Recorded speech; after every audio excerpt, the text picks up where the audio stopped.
As a lot of you know, I'm a massive fan of the Power Stone series. And when Capcom Fighting Collection 2 was announced, I was super ecstatic that they were not only going to include Power Stones 1 and 2, but also an entire collection of other really cool fighting games like Plasma Sword, Project Justice, and the Capcom vs. SNK games. So you know, even though it's kinda late, I had to talk about another Power Stone Clones video. However, this time around, we'll be only talking about 7 this video. And if you happen to know any other Power Stone styled / inspired games, or think I missed out on any, let me know in the comments down below. Or check out my very first Power Stone Clones video. So let's talk about some Power Stone Clones here on Star Jettison. So let's start off with our first Power Stone game, based on an iconic animated franchise that many people love to talk about on the internet. I'm of course referring to Tom and Jerry.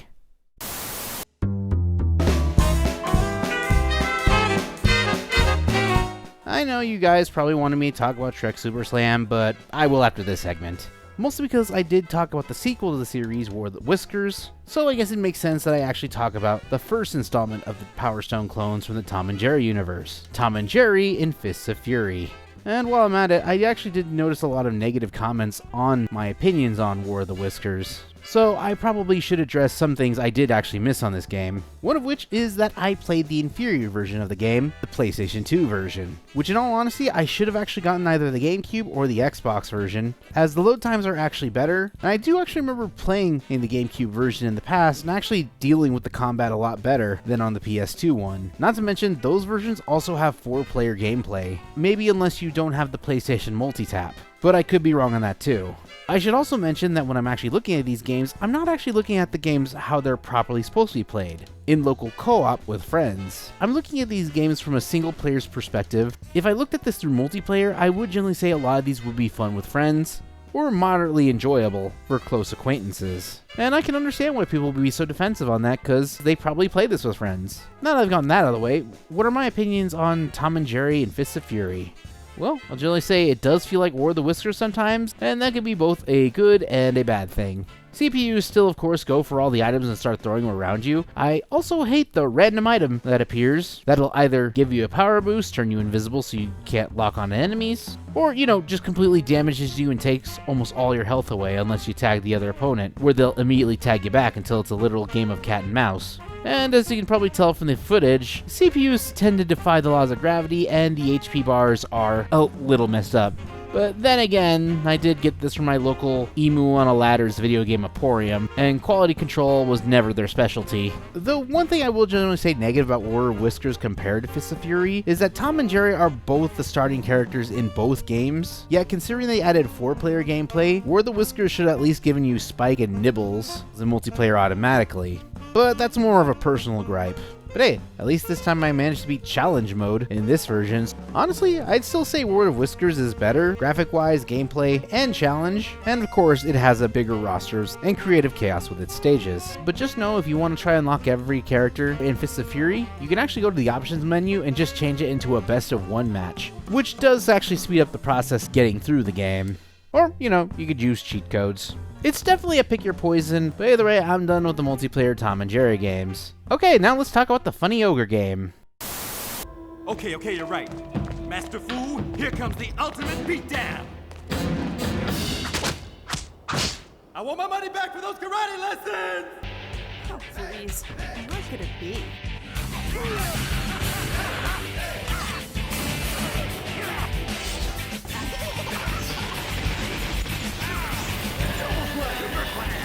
Come on and slam, and not to a Space Jam, but to Shrek SuperSlam. A game I generally know a lot of people were wanting in my first Power Stone Clones video, and people generally wanted my personal opinions on. And surprising no one, yeah, the game is totally fun. For one, being a chaotic fun time, but also incredibly funny. Shrek SuperSlam has quite a lot going for it for being not just a Power Stone clone, but probably one of the best ones, on par with Billy and Mandy. For one, having a 20+ roster, tons of stages, different variety of game modes that can go from chaotic to very chaotic.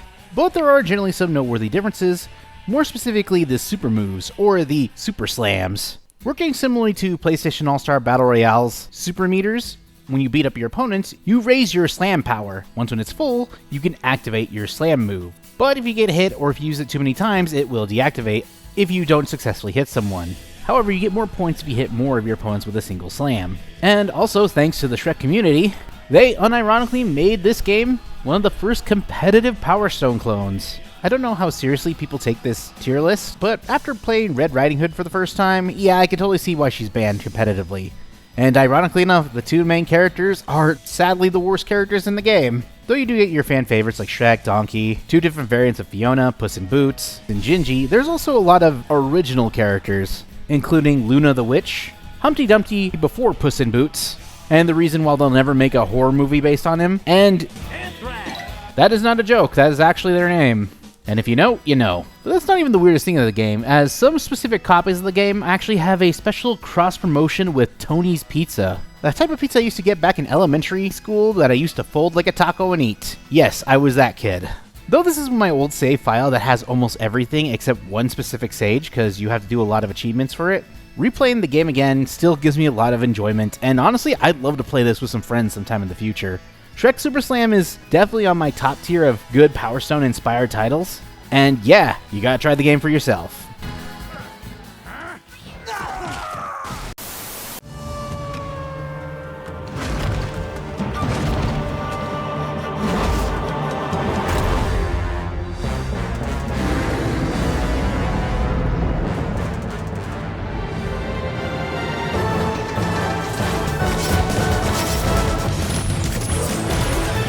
Another game highly requested from my viewers, and one I've actually been keeping under my radar. It's Gigabash, Kaiju Battle 3D Arena Fighter, with the developers stating that their inspirations were obviously Power Stone, as well as other well-known kaiju games like Rampage, War of the Monsters. And if anyone's gonna ask if I'm ever gonna talk about that game, unfortunately no, mostly because it's a third-person arena fighter. The difference between a standard arena fighter and a third-person arena fighter is that they're in the third-person perspective of said characters, which kinda does work for multiplayer, especially in share screen, but works more better in online multiplayer games. Either way, let's talk about Gigabash. When making a fighting game, it's always important to think of very interesting characters and dynamics based on what you're trying to do, and luckily, Gigabash actually does have some really unique and often inspired original characters in the base game, which is the only version I actually have. You've got your ancient deities inspired by Godzilla, you've got your space aliens, you've got your Sentai heroes, your giant mechas. The game does have a health bar as well as an energy meter, which you get for beating up your opponents, or by finding energy spheres around the arena, which will actually allow you to transform into a bigger variant of your kaiju of choice. This also even affects the special DLC characters, as that was actually one of the major selling points later on in the game, as it features a lot of fan favorite characters from the worlds of Godzilla and Ultraman. And for $25 for the main game, I do think there's a lot of good stuff in here, and by playing the game you unlock more variety of things, but I would be pretty skeptical on getting the DLC. Mostly because if you got the game at full price, DLC included, a $25 game will actually turn into a $60 game. And to be fair, getting IPs like Ultraman and Godzilla was probably not cheap, but explain to me why two of the original new characters go for the same price. At least the most recent character release, that character is free because he was already in the game as a stage hazard. I'm not hating on the game for the price, but if you're gaming on a budget, I'd wait for a price drop, as you'll get most of the fun through Gigabash playing online with friends. But you can always try out the free demo before actually making a purchase. Even after its launch almost 3 years ago, Gigabash still has a fan base, a really dedicated community, and a really great roster, both in the main game and DLC. So try the game out and see if it's worth playing with friends.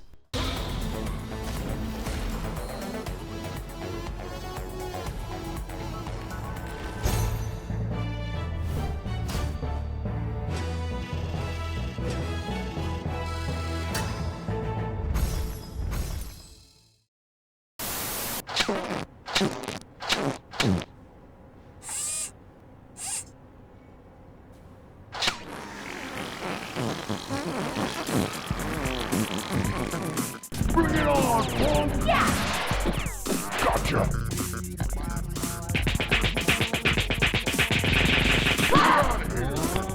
I'm pretty familiar with a lot of Power Stone clones out there, but I'm actually really glad I actually asked a lot of you guys in my last video about a few I've never even actually heard of. And one that really caught my eye was Boombots for the PlayStation 1. Welcome to Boombots. Taking place 15 million years in the future, the feline alien research troop, or FART, a bunch of cat-like aliens start abducting all the cats of planet Earth. And it's up to the Boombots to save the world. Or something like that. The plot's kinda nonsensical. Unless you actually have the game manual. So why am I talking about this game? Well, for one, I actually like the in-game cutscenes as they use stop-motion animation for the cutscenes. And that might be in thanks due to its developer, known as Neverhood Inc. Well, that name might sound familiar to some people, as that's literally the name of the game they first made, the Neverhood. A game entirely made using clay, and one of the earliest home console games to use stop-motion entirely. Now that I think about it, that's generally crazy. I'd love to actually look at a few stop-motion video games myself in the future. If you guys want to see that, let me know in the comments. The animation in these are generally very hysterical as well, but you can probably find a whole cinematic collection of them on YouTube.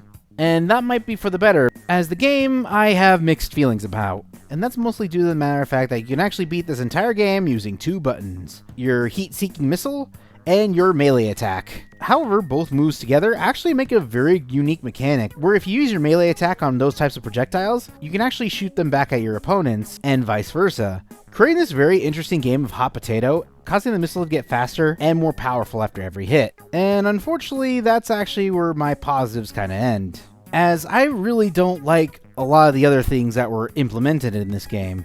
But one of the most useless attacks in the game, in my personal opinion, is your rapid fire weapon, as for one, you can't aim it well, and every time you hit a small piece of it, you do very little damage. Unless you're the CPUs, then you can hit all the bullets every single time.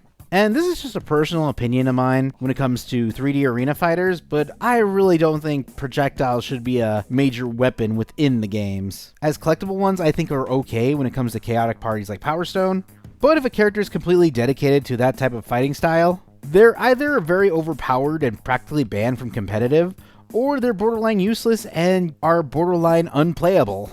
And considering that a lot of characters have unique different stats, meaning their specialty is one or the other, I'm just very lucky that I chose a character with a very good melee attack. I will admit I did use cheat codes in order to unlock the characters and stages, but considering that one of the unlockable characters looks like the head of Simon Cowell on a robot, how could I not? Not to mention, unlocking the characters is on the point of infuriating.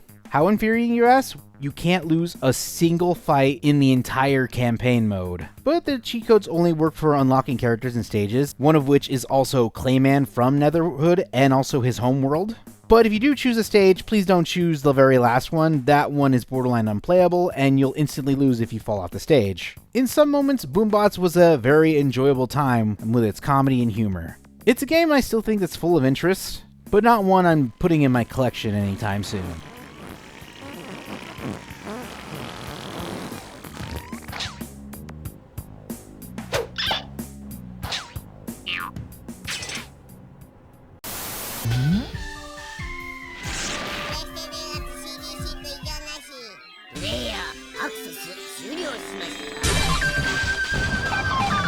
What time is it? Time for you to shut up! No, it's Rakugaki Showtime, a Japanese exclusive on the PlayStation 1.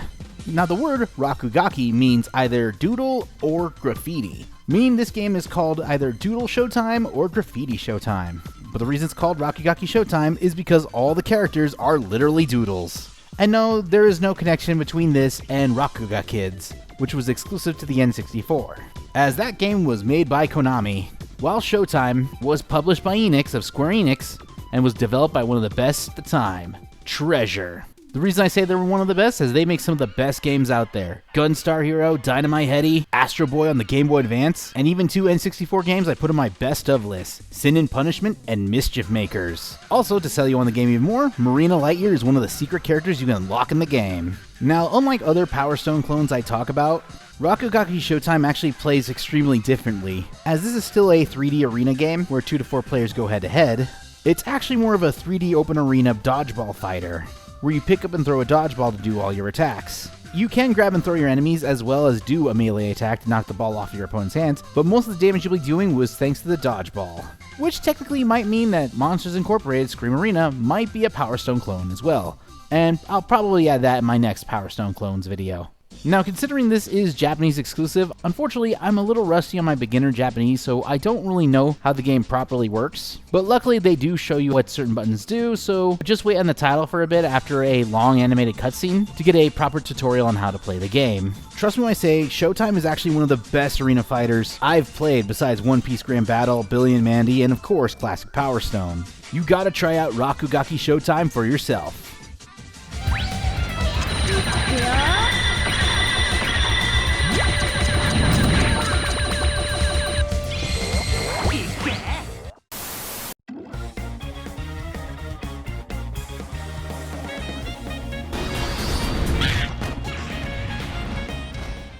Of all the Power Stone clones I've actually tried, unfortunately this is the only one I can't play. It's just a little tricky for me, as the GetAmped series is unfortunately lost media. Though a lot of dedicated fans of this game actually have dedicated servers to keep the game up and running, unfortunately my lack of knowledge on how to actually make this stuff work makes it hard for me to actually play it, let alone get factual information of the game's release, both the original as well as its multiple sequels. If I learned how to actually play lost media on my phone, you know I would be dedicated to constantly playing more Dragalia Lost. But from what I've gathered, from all the YouTube footage I've seen, and a very useful video on the history of the GetAmped games, it was a MMO online arena fighter, featuring up to more to 6 to 8 characters you can go against online, and a pretty thorough customization tool allowing you to customize your favorite characters into the game or your own original. Though I don't know if that's from the servers or that you can actually do that in the game. But since I can't get my hands on it, unfortunately this segment is a little on the short side. But I'm also putting it here just so people can actually know this game actually existed. And if you guys have tried the game yourself, let me know in the comments. This will be the last Power Stone clone I'll be looking at for this video, and to surprise a lot of people, it's a Sonic video game. Wait a minute, is this really the first time I'm actually talking about Sonic on my channel? Huh, never thought about that. Hopefully it's good.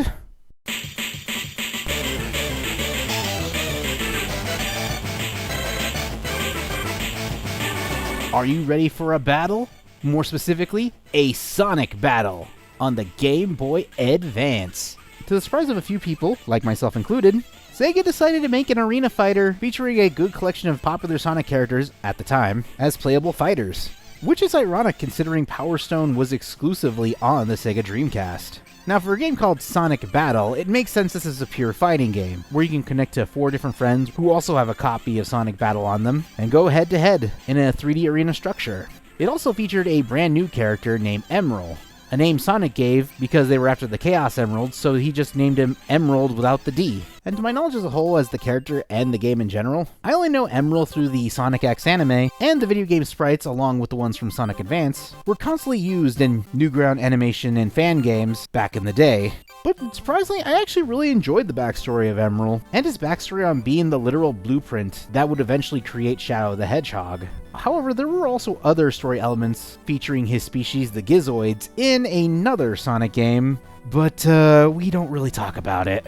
However, Emerald is also the best and the worst thing about Sonic Battle, and I'll have to explain that right now. As Emerald is actually the worst character to use at the beginning of the game, considering he's exceptionally weak, as you can see in this footage of me getting royally owned by Knuckles very early in the game. And that has to do with more of how EXP is handled with Emerald, as he is the sole star of the game along with Sonic. As Emerald has the ability to actually alter his coding so he can actually mimic any person's fighting style. However, in order for Emerald to be stronger, you have to constantly grind battles where you're only given an additional skill point for every victory you have, along with a random chance of getting a new skill depending on who you're fighting against. You can get only 1 for just successfully surviving the match, and you can get 2 if you successfully go through a no-death run. However, when equipping new battle mechanics, the lowest amount you have to spend is 5 skill points, meaning at minimum you'd be playing up to 5 to 3 separate matches in order to add an additional new move.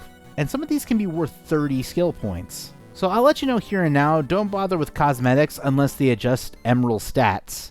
And that's generally where my other issue is when getting certain new moves, and it's the randomization of it all. I did read in the tutorial that you can try to scan the abilities using the R trigger, but I have had no luck on getting specific moves in order to get that. Either I misread it, or it doesn't really work properly, as I usually end up getting either the same move constantly, or I get a move that's kind of borderline useless. Don't get me wrong, there are some skills I generally think are overpowered, but that's actually where Emerald becomes the best part of the game. Once when you have enough skill points and the right amount of abilities equipped, you basically become the cheesiest unkillable god in this game. Not even the likes of Chaos can handle Emerald's wrath. Also, Chaos is an unlockable character, which is actually really cool. Though there are certain segments where you can play as other Sonic characters, none of them actually do feel broken or exploitable unless it's Gamma, as when he gets KO'd, he has a self-destruct button, which does a huge amount of damage. Meaning getting a perfect run against him is